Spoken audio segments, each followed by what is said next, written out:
Hi guys! Hi everyone! Good evening! This is Manay Gina at once again, nandito na naman tayo guys, makimarites, makichismis sa mundo ng show business.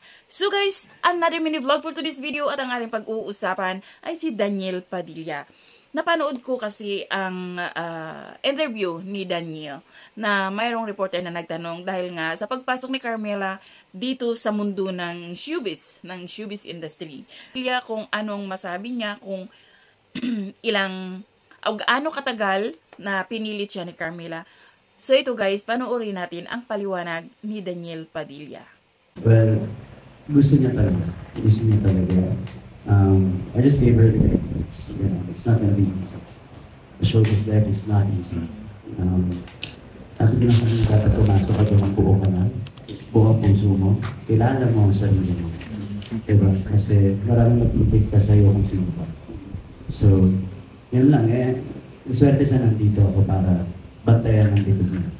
You know? And marami pang kailangan patunayan ng kapatid ko, but I'm very proud of her.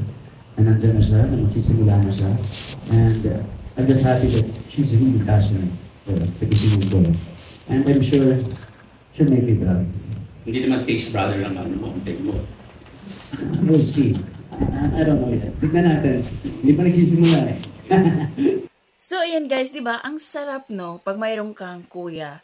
Tingnan mo, proud na proud si Daniel sa kanyang kapatid. But at the same time, andyan siya. Sabi nga niya, maswerte siya dahil nandito ako na magbabantay at mag-guide sa kanya. Diba? Napakasarap na meron kang kuya na isang Daniel Padilla. So, yun lang guys. Thank you for watching. Bye. God bless everyone.